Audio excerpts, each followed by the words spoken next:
कहे ना होलो हमारे रे, बासु कहे ना होलो हमारी रे, बासु कहे ना होलो हमारे रे, बासु कहे ना होलो हमारी रे, बासु कहे ना होलो हमारे रे, बासु कहे ना होलो हमारी रे, बासु कहे ना होलो हमारी रे, बासु कहे ना होलो हमारी रे, बासु कहे ना होलो हमारे रे, बासु कहे ना होलो हमारी रे, बासु कहे ना होलो हमारे रे, बासु कहे ना होलो हमारी रे, बासु कहे ना होलो हमारे रे, बासु कहे ना होलो हमारी रे, बासु कहे ना होलो हमारे रे, बासु कहे ना होलो हमारे रे, बासु कहे ना होलो हमारी रे, बासु कहे ना होलो हमारी रे, बासु कहे ना होलो हमारी रे।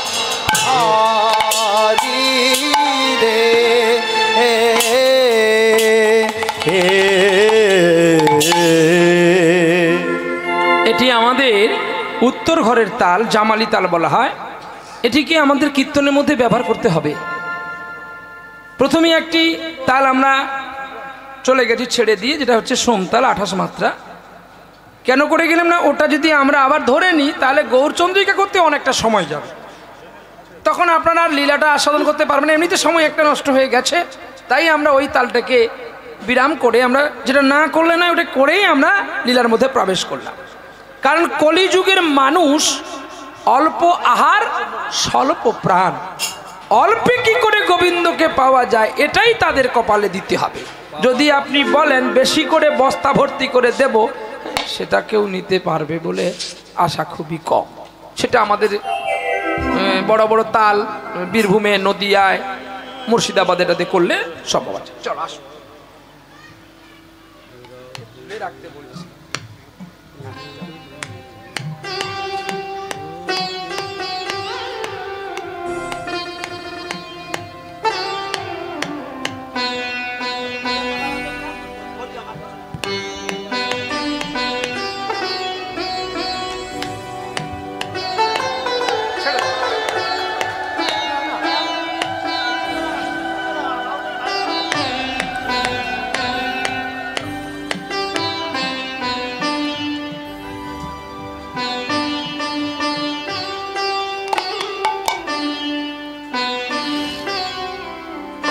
সবাই একটু হাত জোড়ো করুন।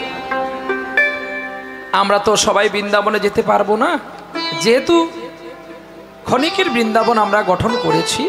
এই ক্ষণিকের বৃন্দাবনে বসে যদি বৃন্দাবনের ধ্যানটা আমরা করে নিই, তাহলে রাধারানী কৃপা করে আমাদের সেই বৃন্দাবনে কবে না কবে একদিন আমাদেরকে নিয়ে যাবেন। তাহলে আমরা সেই মন্ত্রটি উচ্চারণ করব। সবাই না বলতে পারলেও নয়নটি বন্ধ করে হাতটি জড়ো করবেন। বৃন্দাবনময়ং ধাম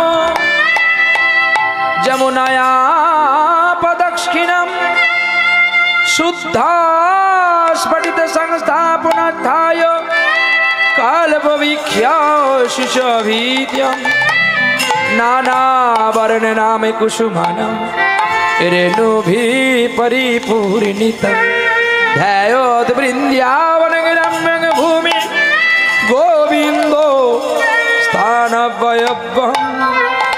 হরে কৃষ্ণ হরে কৃষ্ণ হরে কৃষ্ণ কৃষ্ণ হরে হরে কৃষ্ণ কৃষ্ণ হরে হরে হরে রাম রাম রাম হরে হরে। প্রেম সে বলো রাধা রানী কি, শ্যাম সুন্দর কি, ভক্ত ভগবান কি, उत्सव कमिटी की, आपका आपका पिता माता की, जेजार गुरु गोसाई की, निताई गौर विष्णु प्रिया प्रेमानंद निताई गौर हरि बोल हरि बोल हरि बोल। তোমাদেরকে হাত তুলতে কেউ না বলেছে?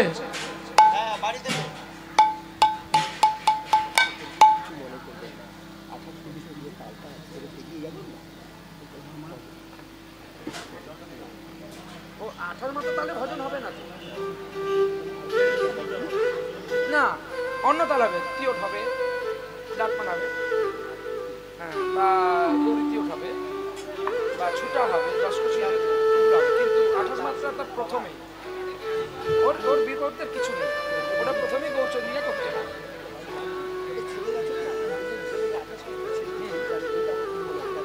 না না কিছু না, ক্লাসিকের মধ্যে কিন্তু ওটা নেই।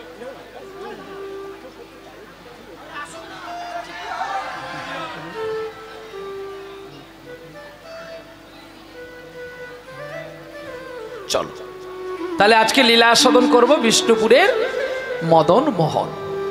মনচিত্তে কিন্তু সবাই একটু অনুগ্রহ চিত্তে শুনবেন। হ্যাঁ, আজকের যে লীলাটি অতীব দুঃখের লীলা, মানে যে দুঃখের লীলার কথা ভাবলে আমাদের মনে সত্যি সংকল্পিত হয় যে দেখি কি দুঃখটা আছে। বিষ্ণুপুরে ছিল এক ক্ষত্রিয় রমণী, শুনিতে তাহার আশ্চর্য কাহিনী। অর্থাৎ বাঁকুড়া জেলার অন্তর্গত বিষ্ণুপুর জেলা, বিষ্ণুপুরের মদন মোহন বলে একজন ব্যক্তি ছিলেন। ব্যক্তি বলতে ভগবান। রাজা দুর্জন সিং নাম। সেই দুর্জন সিং নামে স্ত্রী ছিল সনকা। সেই স্ত্রী এখন কি করেছে, গর্ভবতী হয় না। ভগবানের নাম গান করে বটে, ভগবানের পুজো অর্চন করে, কিন্তু তার কোনো পুত্র সন্তান বা কন্যা পৃথিবীতে আসে না।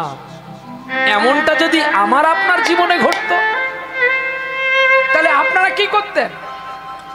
অনেক ডাক্তার বৈদ্য দেখাতেন, সব ডাক্তার বৈদ্য বলে দিয়েছে যে এর আর সন্তান সন্ততি কি গো হবে না। তাহলে সন্তান সন্ততি যখন আর হবে না, ডাক্তার যখন বলে দিয়েছে, তখন পাড়ার লোকে কি বলে জানো?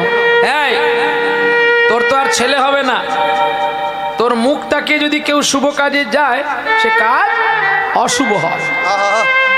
অথচ রাজরানী বিষ্ণুপুরে রাজা দুর্জন সিংহের স্ত্রী সরোবরে চান করা বন্ধ করে ফিরে আসলেন ঘরে। স্বামীকে জড়িয়ে ধরে বলছে, এই প্রাসাদ তুমি কেন করেছো? আমি জানি হয় তোমার পূর্বজন্মের কৃত ফল, না হলে আমার পূর্বজন্মের কৃত ফল। তা না হলে আমি কেন মা হব না, তুমি কেন বাবা হতে পারবে না বলতে পারো? স্বামী স্ত্রী দুইজনে মিলে ক্রন্দন করতে করতে তার মদনের কাছে আসলেন। এসে কেঁদে কেঁদে কি বলছে জানো? শুনেছি তুমি নাকি অনাথের নাথ, তোমার কাছে যে ভিক্ষা চায় তুমি তাকে কোনোদিন ফিরিয়ে দাওনি। ওগো প্রেমের ঠাকুর, তুমি একবার আমাকে একটু কৃপা করো। এসো প্রেমের ঠাকুর, কৃষ্ণ মুরারি মন্দিরে এসো গিরিধার, এসো প্রেমের ঠাকুর, কৃষ্ণ মুরারে মন্দির এসো গিরিধার। প্রেমের ঠাকুর সাধনায় আমার সফল কর গো, ও গো সাধনায় আমার সফল কর গো, ও সাধনায় আমার সফল কর গো, তুমি চঞ্চল চিত চারি এসো তুমি গিরিধারী। এসো প্রেমের ঠাকুর,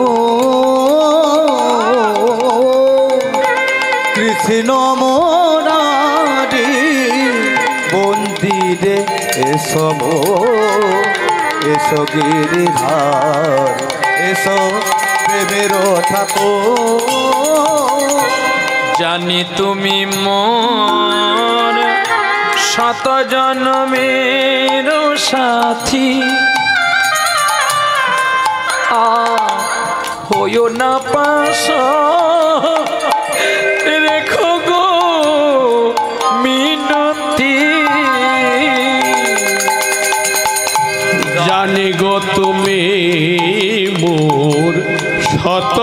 জন্মের সাথী হয় না পাশান করি গো মিনতি আজ সাধনায় আমার সফল করো গো। সাধনায় আমার সফল করো গো। কেন চঞ্চল চিত চারি এসো তুমি গিরিধারী। এসো প্রেমের ঠাকুর কৃষ্ণ মুরারি মন্দিরে মোর এসো গিরিধারী। প্রেমের ঠাকুর প্রেমের ঠাকুর প্রেমের ঠাকুর। ওগো রানী, এমন করে তো বহু মানুষ ডাকে, কিন্তু সবাই ডাকে আর গোবিন্দ শুনতে পায়। তোমার গোবিন্দ শুনেও শুনে না। জানো, তুমি যখন ঘুমিয়ে যাও আমি কত কেঁদেছি জানো। আরে শুধু একটি সন্তানের জন্য। ওগো স্বামী, তুমি ডাকো ঠিকই, নয়ন জলে ডাকো ঠিকই, কিন্তু ডাকার মতো ডাকলে পড়ে তবে পাওয়া যায়। তারে ডাকার মতো ডাকলে তারে তবে পাওয়া যায়। তারে ডাকার মতো ডাকলে পড়ে তবে পাওয়া যায়। তারে ডাকার মতো ডাকলে তারে পাওয়া যায়। আকুল কণ্ঠে না ডাকিলে তার দেখা নাই হয়। ডাকার মতো ডাকলে পরে তবে পাওয়া যায়। তারে ডাকার মতো ডাকলে তবে তারে পাওয়া যায়। ওগো নয়ন জলে ডেকেছিল ওরে তারা দুটি ভাই, তাদের প্রেমের সাথে সাথী দিল রে আমার চৈতন্য গোসাই। তাদের প্রেমের সাগরে ডুবি দিতে ভুলে না কবু গায়। ডাকার মতো ডাকলে তারে তাই গৌর তবে হইবা। পাওয়া যায়। ডাকার মতো ডাকলে তারে তবে পাওয়া যায়। তুমি ডাকো, কিন্তু ডাকার মতো ডাকো না, বলে তার কৃপা পাই না। ঠিক তেমনি আজকে হরি সবাই আমরা সবাই এসেছি, সবাইকে আমরা হাত তুলে ডাকি। বলে হাত তুলে ডাকলে কি হবে বাবা? তুই তো বলছিস তুই পয়সা নিবি, গান গাইবি, চলে যাবি। আমরা হাত তুললাম বা না তুললাম? অনেকে আছে গো ঠোঁট কাটা, সে ফট করে বলে দিবে তুই পয়সা নিবি, গান গাইবি, আমরা হাত না তুললে তোর জ্বালা কিস? আর আজকে স্কুলের মাস্টার আমি, তোমরা যদি পড়া না করবে তাহলে স্কুলে কেন এসেছো? মাস্টারের কথা যদি না শুনবি, শুনবি তো বস, না হলে পালা। আমি যখন এখান থেকে নেমে যাব তখন তোমরা যা বলবে আমি শুনবো, কিন্তু এখন যখন আমি মাস্টার আমার কথা আপনাকে শুনতে হবে। না ঠিক ভুল না ঠিক? তাহলে এবার দেখো, যখন ছোট্টবেলা উদাহরণটা শুনলে আপনার হাত তুলবেন কি তুলবেন না, এটা আপনার ব্যক্তিগত ব্যাপার। আগে উদাহরণটা শুনে নেন। যখন ছোটবেলায় আমরা স্কুলে যেতাম, যখন নাক দিয়ে আমাদের সর্দি বেরোতো, খেতাম কি? তোমরা খাওনি? আমি আমার খেয়েছি। হ্যাঁ, স্বাদটা খুব ভালো। কি তোমরা খাওনি? কি সৎ রে বাবা, শালা পায়খানাকে গালে মেখেছে ফেয়ার লাভলু বলে, সে কি না খায়নি। কি বলে কাকা, ওর সময় অনেক বাকি। তাই গৌর হরি বল, প্রেম সে বলে রাধারানী কি জয়। একটু মজাও হবে, কিন্তু লীলায় থাকবো, লীলা থেকে বেরোবো না। এবারে দেখুন, সেই ছোট্টবেলায় যখন পড়তে গিয়েছিলাম স্কুলে, আমাদের স্যার নাম ধরে ডাকতো, এই গোবিন্দ। হ্যাঁ নাকি কি বললি? আগে কি বলেছি? আমি বলিনি। কে বলেছে? জানি না, রক্ষা দিয়ে দিলাম আজকে। আর একদিন শুনি। এমন তো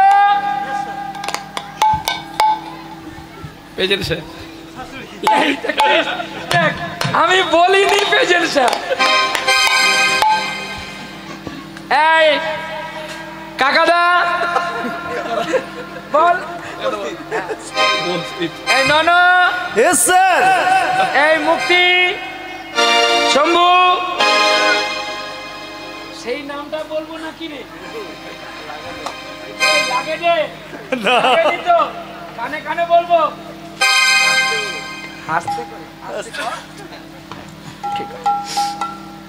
এরা সকলে হাত তুলে কি বলল? উপস্থিত ইয়েস স্যার। যতজন বলল ততজনের খাতায় কিন্তু স্যার নামটা তুলে নিল, আর যারা যারা উপস্থিত নেই তাদের কাছে একটা গুণিত চিহ্ন পড়ল। আচ্ছা, তাহলে এখানে জানা গেল যে ছেলেটা প্রতিদিন স্কুলে আসে তবু পরীক্ষায় ফেল, স্যার তাকে কি করবে? মারবে? স্যার তাকে বলবে একে এমন একটা নাম্বার দেব যে নাম্বারটা পেয়ে যেন তার মনে আনন্দ হয়, আর তাকে আমি বোঝাবো যে তুই কেন পরীক্ষায় ফেল হচ্ছিস। ছেলেটাকে মাস্টারমশাই ধরে অনুরোধ করে বলছে, তুই কেন পরীক্ষায় ফেল? না স্যার আমাকে পড়িয়ে দেন, কিন্তু আমি মনে রাখতে পারি না, কিন্তু তবুও আমি স্কুল আসা বন্ধ করি না। স্যার তাকে কি করবে? ছুঁড়ে ফেলে দেবে না কোলে করে নেবে? বলে এ পড়তে না পারুক কিন্তু স্কুলে তো আসে। ঠিক তেমনি একদিন আমাদের আপনাকে প্রত্যেকে জমলোকে যেতে হবে। কেউ জমলোকে যাব না গ্যারেন্টি নেই, আমার কাছে গ্যারেন্টি কার্ড আছে যে আপনারা যাবেন। তাহলে যখন জমলোকে আপনি যাবেন, যখন যমরাজ চিত্রগুপ্তকে বলবে এই দেখো তো ও জীবনে কতটা পুণ্য আর কতটা পাপ করেছে, দেখা গেল আপনি অমাবস্যা, পূর্ণিমা, ভাই ফোঁটা কোনো ফোঁটা মানেননি, প্রতিদিন ছাগল মেরে মেরে খেয়েছেন। আপনার পাপের আকর এত বড় হয়ে গেছে যে যমরাজ বলছে যে যমলোক টলমল করছে এর পাপের ভারে। কিন্তু পাপের পুণ্য কি বস্তু আপনি জানেন না। একদিন হরিনাম শুনতে চলেছেন, ওই জায়গাটা যমরাজের ভয় লাগছে যে আমার তো মনে আছে, ওর মনে আছে কিনা দেখি। চিত্রগুপ্তকে বারবার বলছে খাতাটা খুলে দেখো তো পেছন পাশে কোনো সই স্বাক্ষর আছে কি না। আপনি সারাটা জীবন আসলেন, আর একটা মানুষ সারাটা জীবন যেখানে হরিনাম হয়েছে সেখানে গেছে, দুজনের বিচারে এক আসনে চলছে, মাছ মাংস কিছু খায় না, প্রতিদিন প্রসাদ খেয়েছে, কিন্তু প্রতিদিন হরিনামে শুনতে এসে লোকের জুতো নিয়ে পালিয়ে গেছে। নিতাই গৌর হরিবল হরিবল। এই জন্য মানুষ আমাকে টাকা দিয়ে বেশি করে কিনে নেয়। এই কথাগুলো সবাই বলে, কিন্তু বোঝার মতে বলার মতে তারতম্য থাকে। কীর্তন প্রতিদিন শুনতে আসছি, কিন্তু আমার মন তো পবিত্র নাই, মন তো আমার নোংরা যে আমার ছেঁড়া জুতো রেখে দিয়ে লোকের ভালো জুতো পরে পালাবো। সে যা শুরু করেছে, মেচেদা স্টেশনে একটা দোকান করলো, এত বড় ভালো দোকানে তার এত জুতো নাই যে সে যে জুতো চুরি করেছে। সে সবসময় হরিধ্বনিতে হাত তুলতো, কিন্তু হাত তুলতে যা দেখতেছে মাল কার কেন। আর এ বেটা প্রতিদিন ছাগল মেরে মেরে খেয়েছে, সেদিন একটু হরিধ্বনিতে হাত তুলে দিয়েছে। দেখো চিত্রগুপ্ত বলছে প্রভু একটু হাত তুলেছে বেটা। আর যখন চিত্রগুপ্ত দেখে দিল যে এর আর কোথাও পুণ্য নাই, তখন কিন্তু তার চোখ দিয়ে জল পড়ছে যে এবার আমার কঠিন শাস্তি আছে। চিত্রগুপ্ত যেই বলেছে একটু পুণ্য আছে, তখন সে আরো বেশি করে ঠাকুরকে ডাকছে যে তুমি আমাকে একটু মুক্তির উপায় করে দাও, এবার যদি মানব জন্ম পাই তোমার ভজন ছাড়া আর আমি আর কোনোদিন কোনো খারাপ কথা বলবো না। সঙ্গে সঙ্গে গোবিন্দর চিত্রগুপ্ত দেখে বলছে, প্রভু ও সে হরিনাম শুনতে গিয়ে হাত তুলে একদিন হরিধ্বনি দিয়েছে, দেখো তো আর কি আছে না। প্রভু হরিধ্বনি দিতে গিয়ে ওর চোখ থেকে অমৃত সুধা ঝরে পড়েছে গোবিন্দের পায়ে। না এতদিন যে ও ছাগল মেরেছে, এই চোখের জলে তার সব পাপ ধুয়ে গেছে। আর যে আত্মসমর্পণ করেছে ভগবানের কাছে দুটো হাত তুলে যে আমি আর কোনোদিন কোনো পাপ করব না, তাই সেদিন থেকে ও যত কিছু কাজ করেছে সব ইজিক্যাল টু জিরো, আরো পাপ করে না। না প্রভু এ যে না ও হরিনাম শুনেছে ভালো করে 16 রডটা হিট করে ওর পদে পদে দিই। ও বেটা বাবাজি সেজেছে ঠিকই, কিন্তু লোক দেখানো বাবাজি। ও বাবাজি সেজে ফুলকপির দাম জিজ্ঞাসা করছে আর জুতো পরে হরিনাম। এই ফুলকপি কত করে রে? 20 টাকা। দাদা 20 টাকায় 4টে। এই দেখেছিস দাদা এর কাছে নিও না, এর ফুটিছে। এই তোর ফুটিছে, এই ফুটা ভালো, তোর গোটা ভালো না। আমার কুয়াশা হয়নি, আমরা ফুটে নিতে দিই। তোর কপি ড্যামেজ হয়ে গেছে। আচ্ছা তাহলে নাও, তুমি কম দামে নেবে তা নিয়ে নাও ওখান থেকে। এবারে এখানে হরিনামে ঝোলা জপ করছে আর এখানে ফুলকপি আর বেগুনের দাম জিজ্ঞাসা করছে। আপনি বলতে পারেন মনটা কোথায় আছে আপনার? ভগবানের আসরে, ভগবানের ভক্তিতে, নাই বেগুনে আর ফুলকপি? ঠিক তেমনি এরকম করে যদি আপনারা হরিনাম শুনতে এসে লোকের ক্ষতি করেন, তাহলে ভগবান বলে তোর এমন নাম শোনাচ্ছে তো নরকে যাওয়াটাই ভালো। এবারে আপনারা হরিনামে হরিধ্বনিতে হাত তুলবেন কি তুলবেন না এটা আপনাদের ব্যক্তিগত ব্যাপার। আমি করছি এচোরকে যদি গ্যাস দিই, আজকে রাধারানীর বাড়িতে আমরা নতুন জিনিস খেলাম আর পাওয়ার সময় আমার চোখে জল এসেছে, মানে আমি যে জিনিসটা পাই আমার ভগবানকে না দিলে আমি পাই না। রাধারানী বলছে আমি তো ভগবানকে দিয়েছি। আমি তুমি তোমার ভগবানকে দিয়েছো, আমি তো এখন আমার ভগবানের জন্য কিনে নিয়ে দিতে পারি না। তাই আমি ওদের পাতে তুলে দিয়ে আমি শুধু আলু দিয়েই পেয়ে নিয়েছি। কেন জানো? আমার ছোটবেলা থেকেই আমি বলেছিলাম গোবিন্দকে, যদি আমি কোনোদিন দাঁড়াতে পারি আমি তোমাকে না দিয়ে আমি পাবো না। আপনারা দেখেন না কত ভালো ভালো দামি দামি মালা এই জানোয়ারকে পরাবার জন্য সবাই ছুটে আসে, কিন্তু আমি কেন পরিনি জানো? একদিন একটা পদ্ম ফুলের মালা আমাকে মুর্শিদাবাদে দিয়েছিল, তখন আমি সেই মালাটা গলায় পরে নিয়ে আনন্দে গান করেছি। ঠিক আমি গাড়িতে চলতেছি, একটুখানি ঘুম ধরে গেছে, গাড়িতে এসি চলছে, আমি স্বপ্ন দেখছি এত সুন্দর মালাটা তুই পরে নিলি, একবার আমার জন্য ভাবলি না? আমি পুরোটাই ভিজে গেছি ঘামে। যখন ঘুম ভেঙে দেখি আমার গোপালের গলায় কিন্তু মালা নাই। আমি সেদিন থেকে প্রতিজ্ঞা করলাম আর কোনোদিন আমি মালা পরব না। এতে যদি ভক্তের কাছে আমাকে ছোট হতে হয়, তুই তো বড় হবি। তাই সেদিন থেকে কীর্তনের বাসরে যত মালা আমাকে দেয় আমি সবই আমার ছেলের জন্য রাখি, তাকে পরাবো বলে। এর জন্য আপনারা মনে কিছু করবেন না, এই জন্য আমি মালা পরি না। তুই পরলেই আমি খুশি। কি হবে, মণিহার যার তাকেই পরাতে হয়, আমার কি মণিহার শোভা পায়? তাই যে জিনিস আমার গোবিন্দ পায় না আমি সে জিনিস পাই না।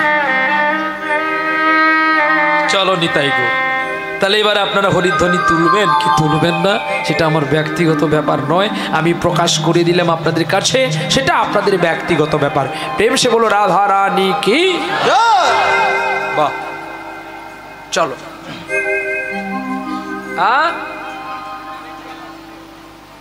আর একবার বলবো? আচ্ছা, প্রেম সে বলো রাধা রানী কি বাহ। একেই বলে তো বিদ্রোহী মাটি। এই মাটিতে তোমরা সবাই ভালো ছিলে, তোমরা কেউ প্রতিবাদ করলেন না, একটা ছেলেকে, নাবালক ছেলেকে ফাঁসি দিল। হ্যাঁ কি গো, বললে তোমাদের এখন বিবেকে লাগবে, বলার দরকার নেই, এখন অনেকেই পালিয়ে যাবে না। বলে বাবা তখন কি আর আমাদের জন্ম হয়েছে রে? হ্যাঁ মেদিনীপুরের মাটিতে জন্মের সময় মা মারা গিয়েছিল। অনেক কষ্টে বড় হয়ে মাস্টারদা সূর্য সেনের সঙ্গে বন্ধুত্ব করে দেশকে স্বাধীনতা করবে বলে বড় লাটকে মারতে গিয়েই মেরে ফেললো ইংল্যান্ডবাসী, মারলো সেই ইন্ডিয়াকে। যখন তাকে ফাঁসি দিতে গিয়েছিল, ব্রিটিশ সরকার বলেছিল তোমার মনে কোনো আশা আছে? বলে আমার আশা একটাই, তোমাদের কবে মারবো। তখনও তার নয়ন থেকে বিদ্রোহের আগুন নেভেনি, বলে ওকে বেশিক্ষণ ঝুলিয়ে ফাঁসির মঞ্চে যখন ক্ষুদিরামকে তুলে দেওয়া হয়েছিল, ক্ষুদিরাম বলেছিল না তোমরা কেন কাঁদছো, একবার বিদায় দাও আমি ফিরে আসি। হ্যাঁ, 12,33,00,000 রইল মাতর বেটা বেটি, এদের নিয়ে ঘর করিস মা, বউদের করিস দাসী। হ্যাঁ, 6 মাস 10 মাস 10 দিন পরে জন্ম নেব মাসির ঘরে, তখন যদি না চিনতে পারি দেখবি গলায় ফাঁস। কি গো, একটা নির্বাক্য ছেলের ফাঁসি হয়ে যায়। আজকের সমাজে যারা দুর্নীতির কাজ করে, যারা অবহেলিত দেশকে সনাতনকে নোংরা পথে ঠেলে দিয়ে যায়, তাদের বিচার হয়। এই পশ্চিম বাংলায় চৈতন্য মহাপ্রভুর জন্ম, যেই চৈতন্যের দেশে নারী ধর্ষিত হয়, সেই দেশে নারী হত্যা হয়, সেই দেশে নাবালক হত্যা হয়, তবু তাদের বিচার হয় না। তবু নাকি আমরা লক্ষ লক্ষ টাকা দিয়ে কীর্তনিয়াকে আনি, কীর্তন শুনলে দেহ পবিত্র হবে। হরি বল, হরি বল। আগে সমাজ ঠিক কর, পরিবেশ ঠিক কর, তারপরে কীর্তনিয়া এনে যে কীর্তন শুনবি। বাবা মাকে খেতে দিলি না, মোঠের বাবাজি হলি, এদিকে লক্ষ্য, এদিকে মোঠের বাবাজি হলাম, অথচ বাবা মাকে খেতে দিলাম না, বড় শিক্ষা রাখলাম। এমন বাবাজি হওয়ার দরকার নেই। ও পুত্র পুত্র নয়, ও ডাস্টবিনের মূত্র। ও সেজেছে কেবল বাবাজি, লোক দেখানো, খেটে খাওয়ার ভয়ে লোকের ঘাড়ে কাঁঠাল রেখে দিয়ে খাবে বলে। ওইসব বাবাজির কাছে দীক্ষা নেবেন না, লাভ নেই, ক্ষতি। কেন? ভগবান নারদ পঞ্চরত্ন গ্রন্থে বললেন, যে তার নিজের বাবা মাকে বিশ্বাস করে না, সে আমার মতো পাথরের বিগ্রহকে বিশ্বাস করবে। ও কোনোদিন অভাব আসলে মোঠে মন্দিরে ও হয়তো আমাকেও বেচে দিয়ে আমেরিকা পালিয়ে যাবে। এই জন্য বলে, যতই যাও মন্দির মসজিদ, যতই করো গঙ্গা স্নান, বাবা মাকে না বাসলে ভালো, তোমার হবে না খুশি ভগবান। আজকে সমাজ, আপনারা মুসলমানকে ঘৃণা করেন, মুসলমানেরা গোমাংস খায়। আপনারা বলুন তো বুকে হাত দিয়ে, আপনারা তো সনাতনী, আপনি কি গরু খাননি? বলবেন না আমরা গরু খাই না। তাহলে আপনি গরু খান না, গরু কাটতে তো দেখেছেন, দেখার জন্য অনুমতি তো দিয়েছেন। বলে না, তাহলে দেননি যদি? সারা জীবন যে গরুটা দুগ্ধ দিয়ে তোমার ছেলের প্রাণ বাঁচালো, ওই গরুটা বৃদ্ধ হলে কেন মুসলমানকে বাড়িতে ডেকে নিয়ে এসে বিক্রি করলেন? তাহলে যে গরুটা মুসলমান কিনে নিল, সে কি আলমারিতে জাগিয়ে রাখার জন্য কিনল? তাহলে আপনি তাকে তো ডেকে নিয়ে আসলেন যে এটা তুই কিনে নিয়ে গিয়ে খা। অপরাধী আপনি নয়, সেই অপরাধী আমরাও সমগতি। তাই কাউকে ঘৃণা করার আগে হয় বড় ভালো করে আয়না কিনবেন, আয় যুক্ত না, হয় হরিনামে আয়, না হলে না। কীর্তন গাওয়ার আগে এগুলো শুনে নিতে হবে। কীর্তন তো একটা লীলা, একটা গল্প আমরা শুনে নিতে পারবো, কিন্তু চরিত্রটাকে ভালো করে বদনাম।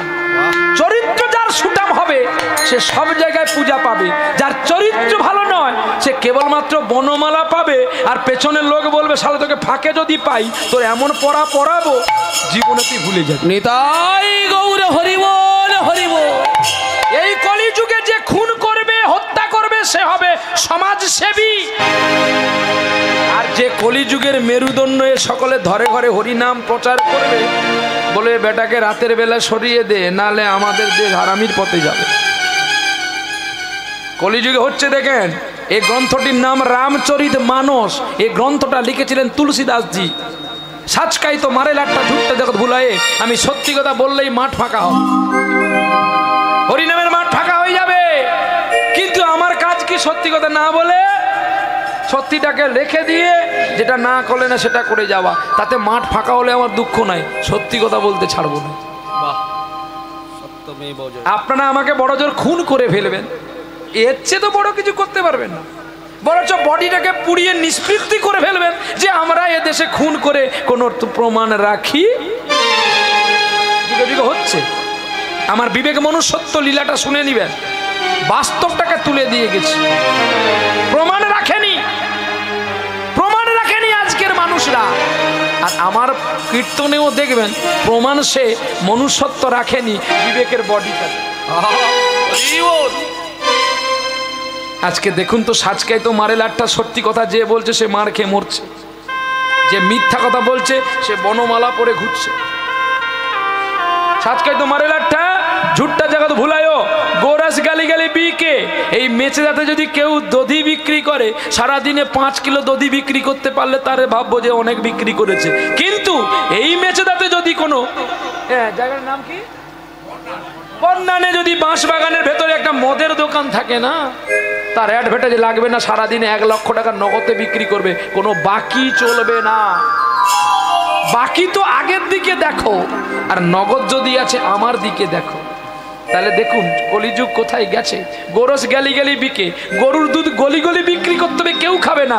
মদ ডেটে বিক্রি করবে, লাইসেন্স দিচ্ছে সরকার তাদেরকে। আর এদিকে বলছে মদ খেলে মানুষ মরবে, আর সরকার অনুমোদিত প্রাপ্ত। এতে চোখ ফেরে না আপনাদের, এতে আপনাদের নয়ন ফেরে না। আমাদের 3 ঘন্টা আনলে আপনাদের নয়ন ফিরে যাবে, আপনাদের টাকা ক্ষতি হবে, আমাদের ব্যাংক বড় হবে। বলি কেন? চরিত্র গঠন করো, তারপরে কীর্তন শুনতে আসো, তাতে লাভ হবে। নাহলে শুধু আমরা গল্প বলে চলে গেলে কি কিছু চরিত্র পরিত্যাগ হবে? কখনো হবে না। চোরকে পিটিয়ে মারলে কখনো চরিত্র তার পাল্টানো যায় না। চোরকে সাধুর সঙ্গে নিয়ে সাধু হবেই। সাজকাই তোমার এলাটা ঝুট্টো জগৎ ভুলাইয়া, গোরাস গালি গালিবিকে সুরাবি টেবিল। চোরকে ছোড়ো, প্রশাসন চোরকে ছাড়বে, সাধুকে ধরে মারবে। দেখে দেখে কীর্তনিয়ার গাড়ি ধরবে আর বলবে আমরা সারা রাত জেগে আছি, আমাদের কিছু দাও। এখানে যদি পুলিশ অফিসার থাকে আমার কোনো দুঃখ নাই, তুমি চুরি না করলেও তোমার পরিবারে সকলে করে, আর তুমি তাদের সঙ্গে সায় না দাও, রাত্রিবেলা তোমাকে বালি চেপে মারবে। একদম মিথ্যা নয়। হ্যাঁ, এগুলো ফেলে দিবেন কথাগুলো, এটা আমার কথা নয়, তুলসী দাসের কথা, রামচরিত মানস দেখে নিবেন, পরিষ্কার লেখা আছে। আপনার প্রতি সে প্রেম না বিলয়ে চিচ্চারায় দাসী, নিজের স্বামীর সঙ্গে প্রেমচিত্ত না নীলা করে পরপুরুষ নিয়ে পালিয়ে যাবে। আপনার প্রতি সে প্রেম না বিলয়ে চিচ্চারায় দাসী, ধন্য কলি যুগ তেরি তামাশা দুগ লাগে ওর হাসি। বোকা দোকে কুত্তা পুষে উসকা বাছুর রে ভুখা, আর শালা সম্বন্ধী को अच्छा खिलाए मेरा माँ बाप के राखी भूखा। अबे कदिन आगे একটা ফোঁটা গেল, কি ফোঁটা? জম ফোঁটা। কি দিয়ে দিয়েছেন আগে? ফোঁটা কি দিয়ে দিয়েছেন? ভরেছে। আরে ফোঁটা কি দিয়ে দিয়েছেন জানেননি? তোকে বলতে বলছি, পাউটা দিয়ে লো ফোঁটা রে। কি গো, কি দিয়ে গো মা? চন্দন না ছাগলের রক্ত? আর ডাকবি একদম দম হালকা করে দেব। চন্দন দিয়ে ফোঁটা দিলি ছাগলের মাংস ভাইকে খাওয়াবি। এটা তোর জম পুরাণে লেখা আছে। তোর ভাই অ্যাক্সিডেন্টে মরবে নাকি আমি মরবো? হ্যাঁ, প্রমাণ খুলে দেখো জম পুরাণে। যমরাজ এত কাজে ব্যস্ত, তার দিদি যমুনা তার সঙ্গে দেখা করতে পারছে না। অমাবস্যার পরের দিন যমের বোন আর যমের দিদি তিনি আসলেন বাবার বাড়িতে। এসে বাবা মার কাছে কাঁদছে যে আমি ছোটবেলায় আমার ভাইকে দেখেছিলাম, আর কোনোদিন দেখতে পাইনি। আর সেদিন একটু কাজের বিরাম পেয়েছে বলে যমরাজ তিনি বাড়ি ফিরেছে। এসে যখন দেখে তার দিদি তার বাড়িতে, সঙ্গে সঙ্গে যমরাজ হাঁটুটি রেখে মাথাটা নত করে দিদিকে প্রণাম করলো। আর দিদি যখন প্রণাম করেছিল, দিদির চোখে এসেছিল অমৃতের বাড়ি। আর সেই বাড়ি দিয়ে ভাইয়ের কপালে একটা ফোঁটা দিয়ে দিয়েছে। ভাইয়ের কপালে দিলাম ফোঁটা, আমার জমদুয়ারে পড়লো কাঁটা। আমি দিলাম আমার ভাইকে ফোঁটা, যমুনা দেয় জমকে ফোঁটা। দিদি তুই একই করলি রে, তোকে দেখতে পাইনি তো, একটু দাঁড়া। গোবিন্দের একটু প্রসাদ ছিল, যমুনা জমের করে দিয়ে বলছে যুগ যুগ তুই অমর হয়ে থাকবি, তোর জমদুয়ারে যেন আমার কাঁটা পড়ে রে, আমার ভাইয়ের যেন ক্ষতি না হয়। তাহলে যমুনা কি পারতো না? সেই সময় তার কি অর্থ ছিল না একটা ছাগল মেরে একটা মুরগি মেরে তার ভাই জমকে খাওয়াতে? যেটা শাস্ত্রে নাই সেটাই আপনারা করেন, যেটা শাস্ত্রে আছে সেটা আপনারা করেন না। তবু আপনারা বড় গলায় বলেন আমরা সনাতনী, আমরা দুর্গাষ্টমীর দিনে চিকেন পকোড়া খাচ্ছি আর এদিকে সন্ধি পূজা করছি। কি আমাদের ভক্তি! এই জন্য সনাতনীকে সকল ধর্মের মানুষ থুতু ফেলে। দুর্গা পূজা বড় পূজা মুখে মুখে বলি, অত ষষ্ঠী সপ্তমী অষ্টমী নবমী কোনোটাই বাকি রাখিনি। যেখানে দেখবেন দুর্গা পূজা সেখানে আগে চাউমিন আর চিকেন।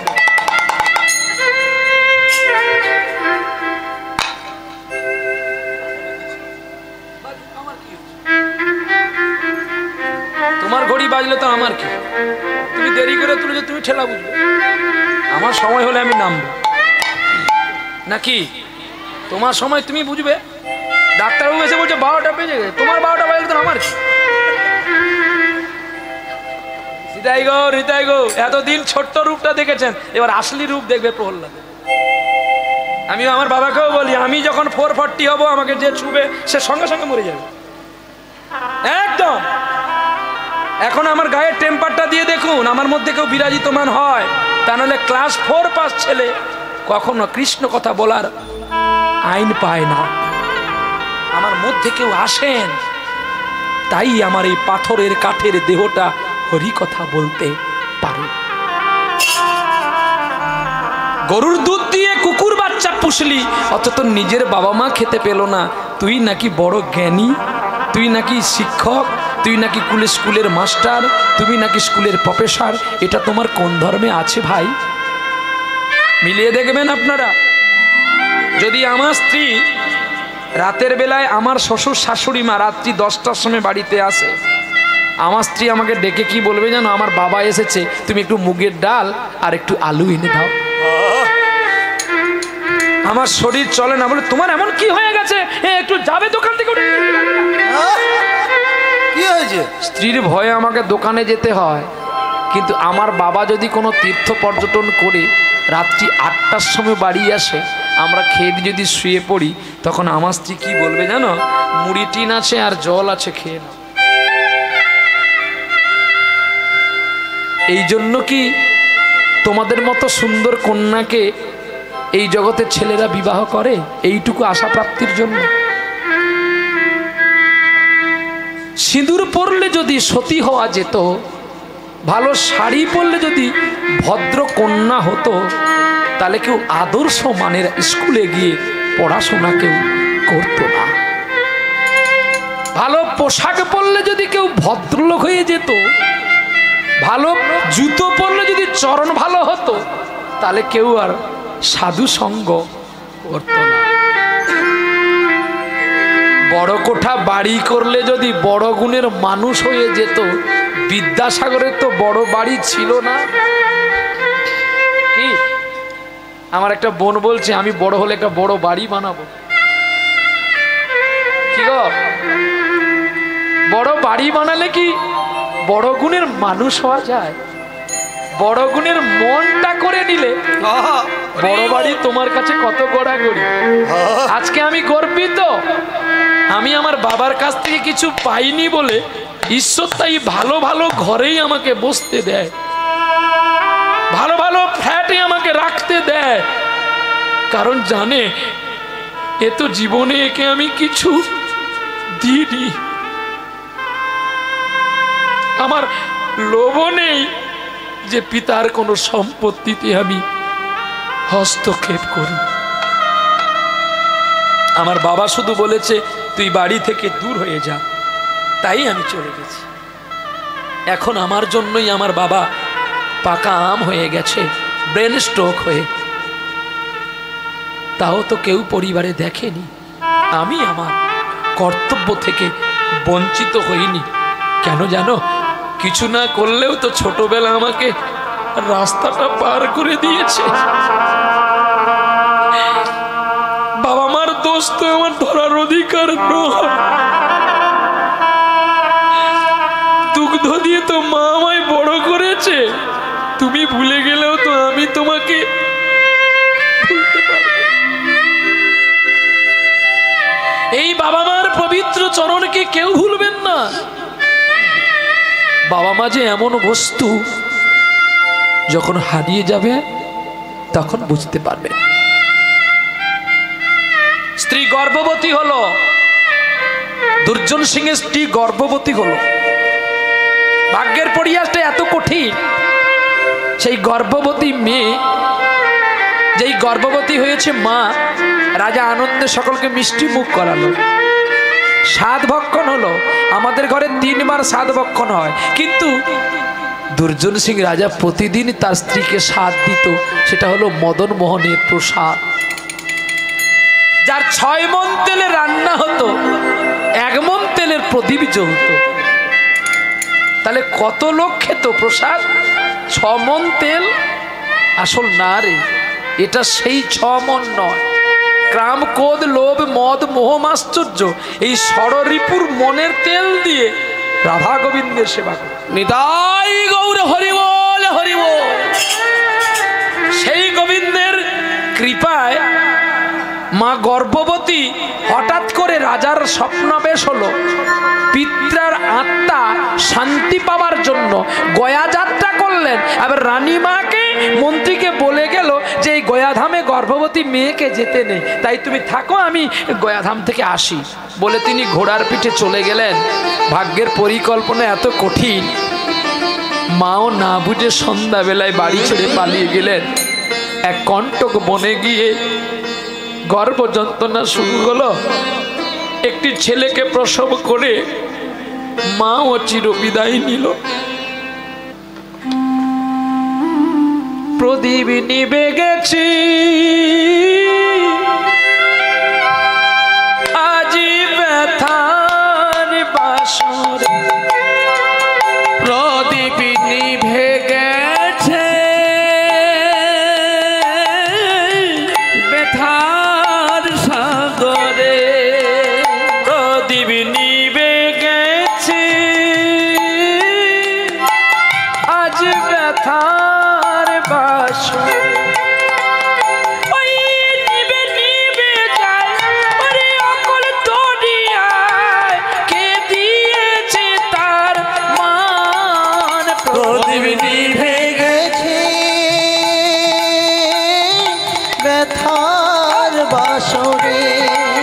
প্রদীপ নিভে গেছে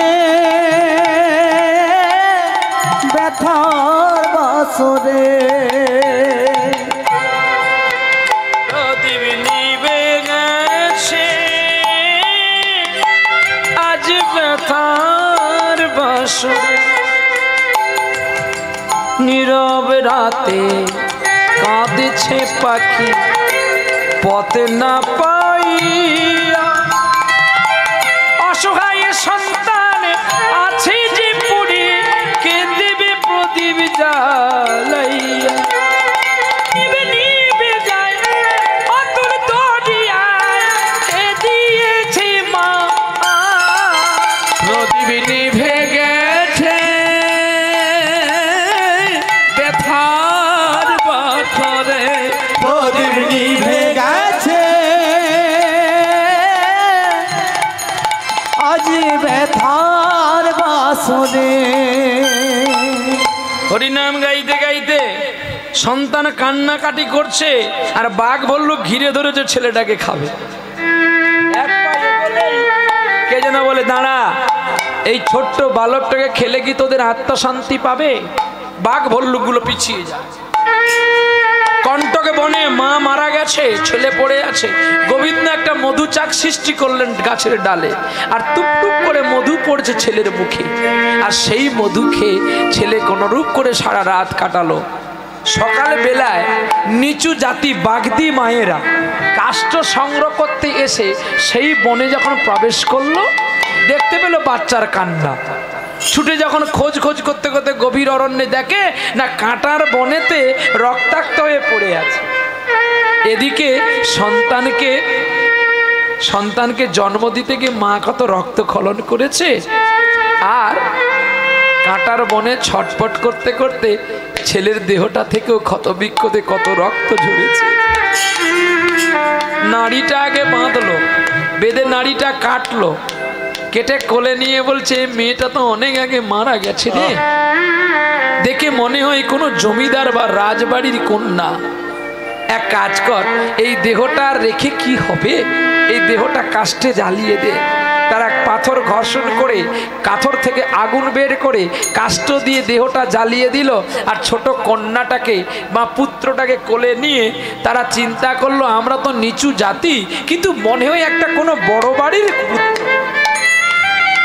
কিন্তু আমরা যদি ছেলেটাকে বড় করে প্রতিপালন করি এর পিতৃ পরিচয় তো আমরা দিতে পারবো না। তার চেয়ে এক কাজ করি, আমাদের গ্রামের শেষ প্রান্তে একটা ব্রাহ্মণ বাড়ি আছে, সেই ব্রাহ্মণ বাড়িতে নিয়ে যাই। আর ওই ব্রাহ্মণ আর ব্রাহ্মণী বড় সৎ ছিল গো। কিন্তু দেখবেন যারা কৃষ্ণকে বেশি ভালোবাসে, কৃষ্ণ তাদেরই বেশি করে একটু কষ্ট আর দুঃখ যন্ত্রণা দেয়। কিন্তু কেন? আপনারা তো এই প্রশ্ন কোনোদিন ভগবানকে করেননি যে তোমাকে আমরা এত ডাকি, তুমি কেন আমাদের ক্ষতি করো? নারদ বলল, প্রভু যে তোমাকে এত ডাকে তুমি তার ক্ষতি করো কেন? ভগবান তখন নারদকে বলছে, আমি যার তার ক্ষতি করব নাকি আমি যার তার ক্ষতি করব? দেখেছো শাস্ত্র যা আছে, প্রহ্লাদ যতটুকু জানে শাস্ত্রের কথাটাই তুলে দিয়ে যায়। শাস্ত্রের বাইরে আমি কেন বলতে যাব? তাহলে তো শাস্ত্রকে অপমান করা হবে। বলে আমি যার আমি তার ক্ষতি করি, আমি তো যার তার ক্ষতি করি না।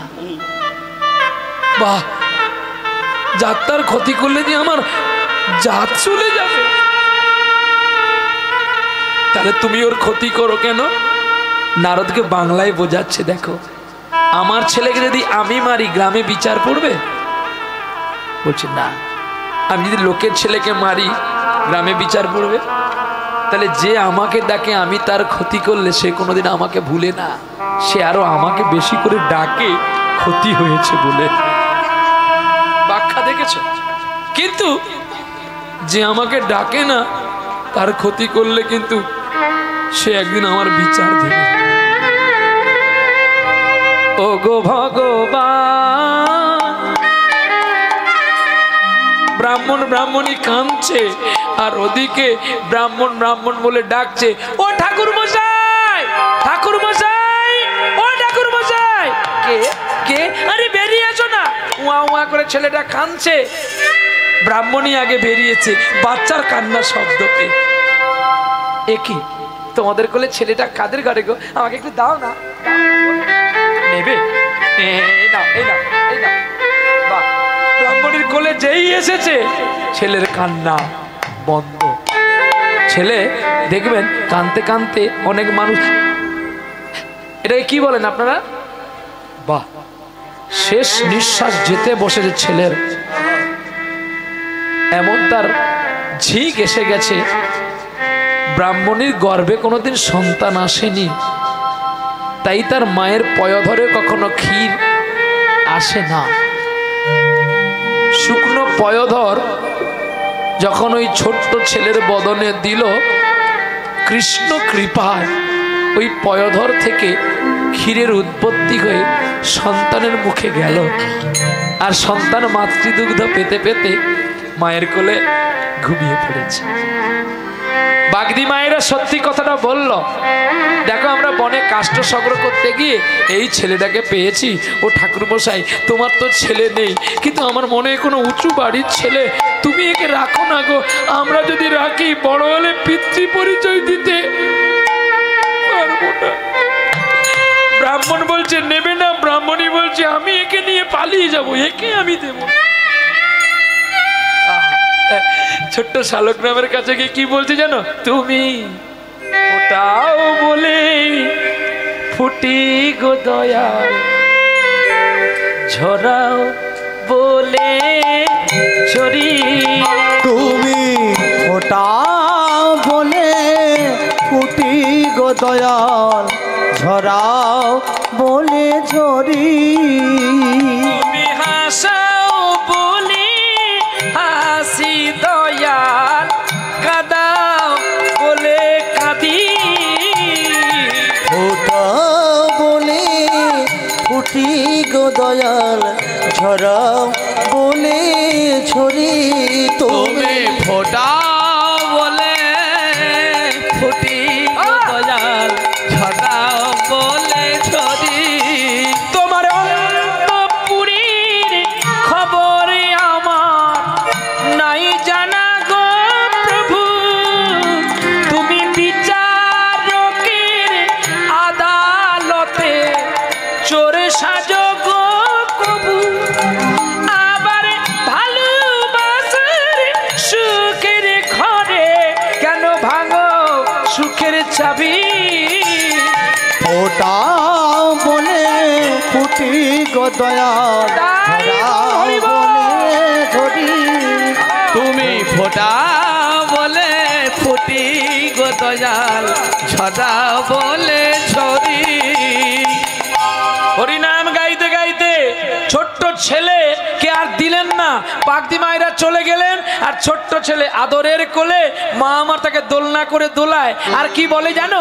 গগনে কৃষ্ণ মেঘ দোলে, যেন কিশোরী কিশোরী দোলে বৃন্দাবনে চির সৌদামিনী রাধিকা, চির সৌদামিনী রাধিকা।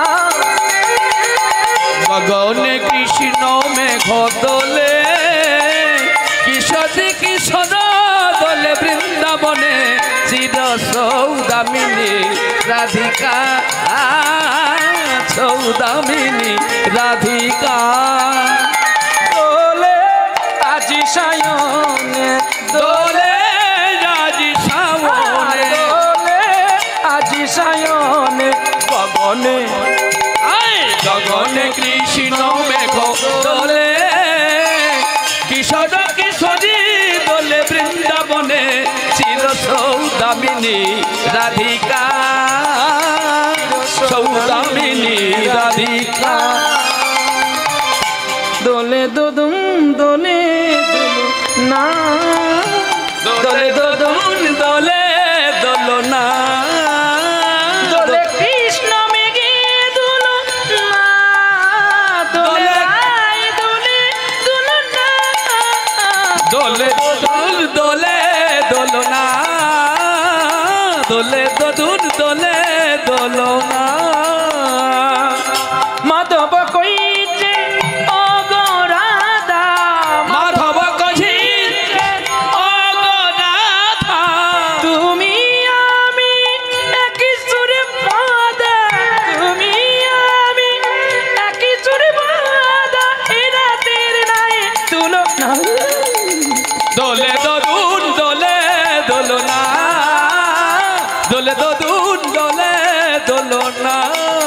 ও দোলে কৃষ্ণ মেঘে দুলনা, দোলে রাই দোলে দুলনা, দোলে দোল দোলে দোলনা, দোলে দোল দোলে দোলনা, দোলে দোল দোলে দোলনা, দোলে দোল দোলে দোলনা।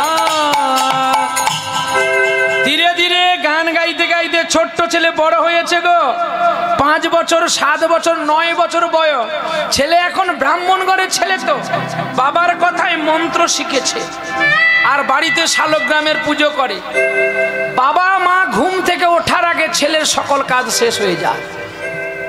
আর বাবা মার চরণ সেবা করে কি বলে জানো? অরুণ কান্তিকে গো যোগী ভিখারি, অরুণ কান্তিকে গো যোগী ভিখারি, নীরবে এসে দাঁড়াইল হেসে, প্রখর তেজ তব নিহারিতে নারী। অরুণ কান্তিকে গো যোগী ভিখারি, অরুণ কান্তিকে গো যোগী ভিখারে, রাস বিলাসিনী আমি আয়েরিনী,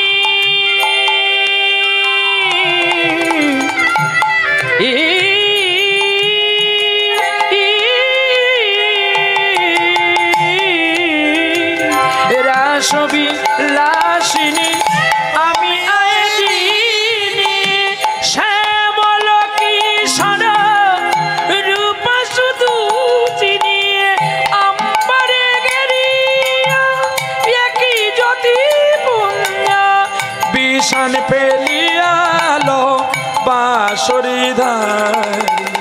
অরুণ কান্তিকে গো যোগী ভিখারে, অরুণ কান্তিকে গো যোগী ভিখারে, নীরবে দাঁড়াইল এসে, প্রখর তেজ তব নিয়ারিতে নারী।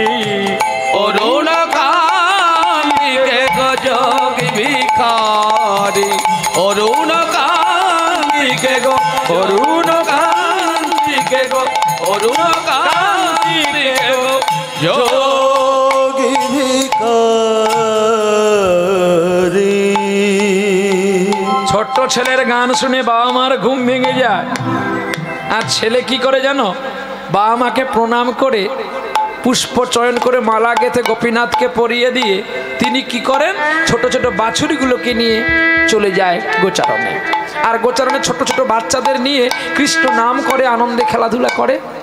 ঠিক যখন 12 বছর পূর্ণ হয়ে গেল, ওই ব্রাহ্মণ হঠাৎ করে গভীর রাতের ঝড় বৃষ্টির জলে বুকে যন্ত্রণা করতে করতে ওই ব্রাহ্মণ মারা গেল গো।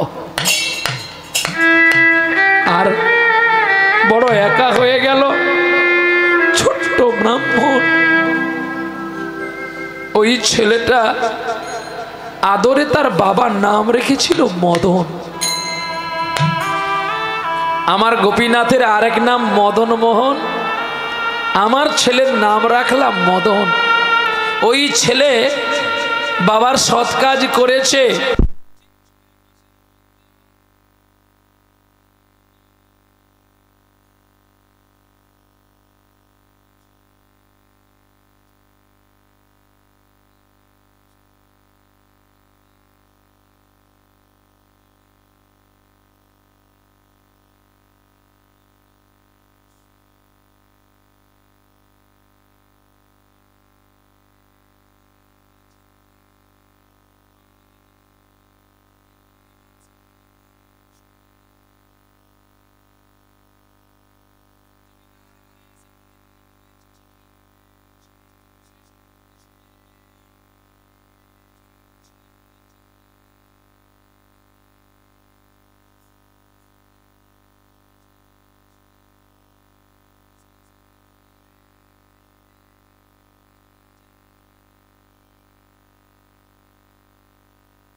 গমন স্থিতি কিছুক্ষণ, উত্তর গোষ্ঠ মানে ওদের যাওয়ার বেলা এসে গেল রে, ওদের যাওয়ার বেলা এসে গেল রে, আমাদের গোনা দিন সব ফুটা দিল রে, ওদের যাওয়ার বেলা এসে গেল রে, একবার সময় থাকতে ডাকো তারে, যাওয়ার বেলা এসে গেল রে, আমাদের দেহ তারে আর মন তারে, যাওয়ার বেলা এসে গেল রে, আরে মন প্রাণ সবই ঐক্য করে ডাকো তারে, কেবল জয় রাধা গোবিন্দ বলে ডাকো তারে, ডাকো ওরা রে, এ রাধে রাধে রাধে ও রাধে রাধে রাধে রাধে রাধে রাধে, একবার ডাকো তারে, ডাকো তারে, এই দুজনে কি হচ্ছে ওখানে? হ্যাঁ সব পিছন ফিরে দেখছে, আরে ওখানে কিচ্ছু নাই। দুর্জন সিং রাজা ফিরেছে বলে তাকে দেখে দুর্জন সিং এর সেই বিষ্ণুপুরের সকল বলছে তোমার এখানে কি, তুমি রাজা নামে তোমরা ঘৃণা করি, এখান থেকে দূর হয়ে যাও। তুমি যদি রাজা হও প্রজার দুঃখ নিতে পারো না কেন? তুমি চলে গেছো, তোমার রানী চলে গেছে। কি আমার রানী? হ্যাঁ তোমার রানী চলে গেছে, তোমার মন্ত্রী সব নিয়ে হারিয়ে গেছে, আর তোমার বিষ্ণুপুরে থাকার অধিকার নেই, তুমি এখান থেকে দূর হয়ে যাও। কতদিন মন্দিরে প্রদীপ জ্বলেনি গো, আজকে সেই কৃষ্ণ রাধাকে নিয়ে দুর্জন সিং বার্ধক্য কালে হারিয়ে গেল বিষ্ণুপুরের অনেকটা দূরে লালমেটো পথে একটা বটবৃক্ষের তলায় তাল পাতার পর্ণ কুটির করে সেই পর্ণ কুটিরে রাধা মাধবকে রেখে মদন মোহনকে রেখে ভিক্ষা করতেন। আর রাজা দুর্জন সিং রাজা বলে যার বাড়িতে ভিক্ষা করতে রাজা যেত কেউ তাকে ভিক্ষা দিত না।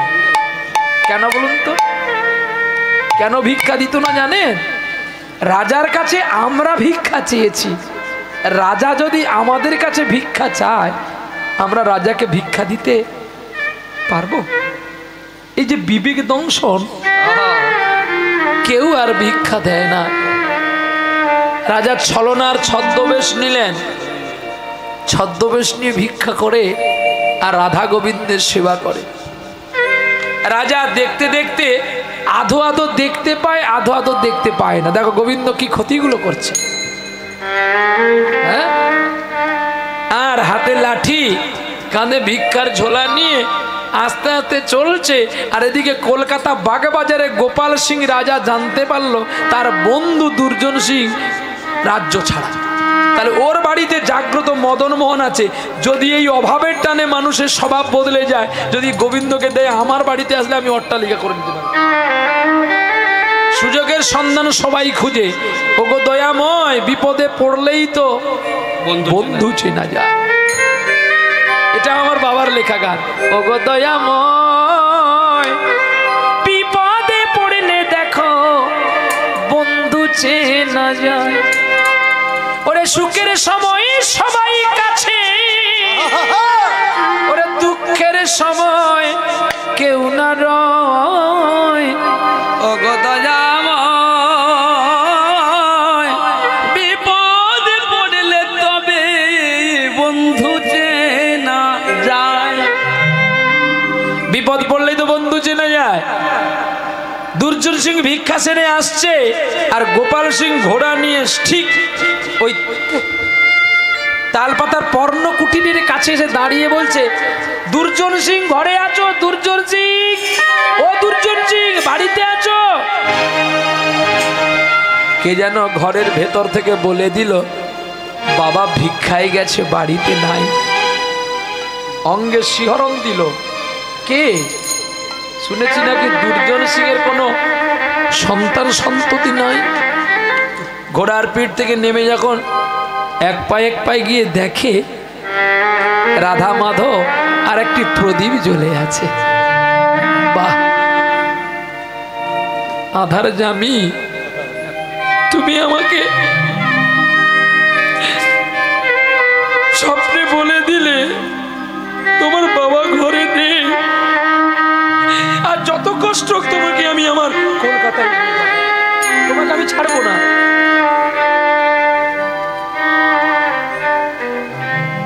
পিতা মাতা ভগিনী ভ্রাতা দুটি দিনের দেখা, শেষের দিনে স্বজন বিনে যেতে হবে একা।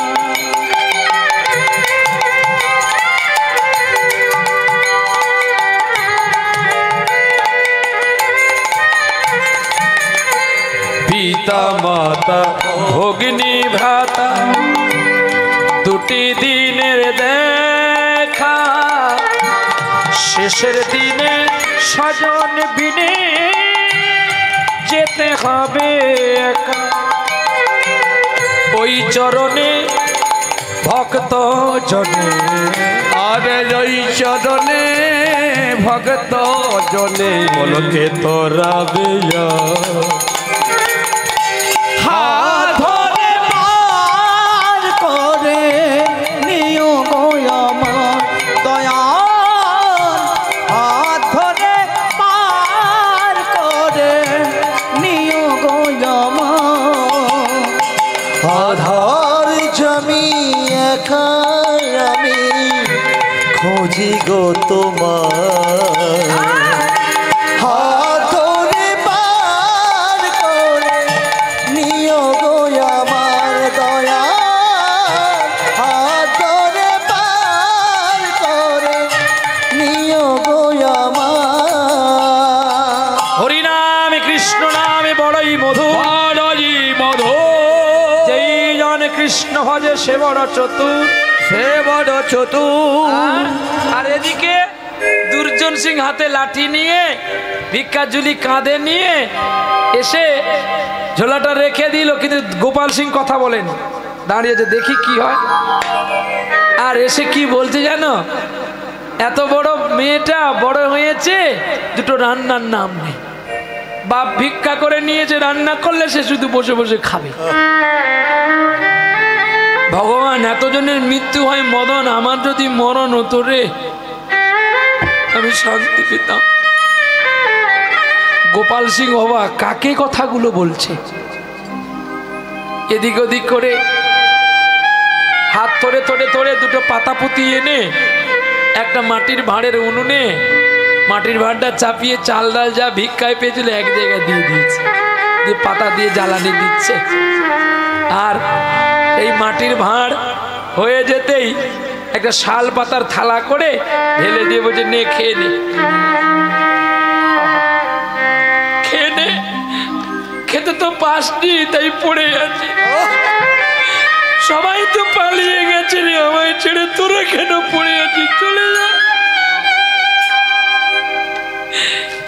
গোবিন্দ কাঁদছে, রাধারানী বলছে, তুমি কাঁদছো কেন?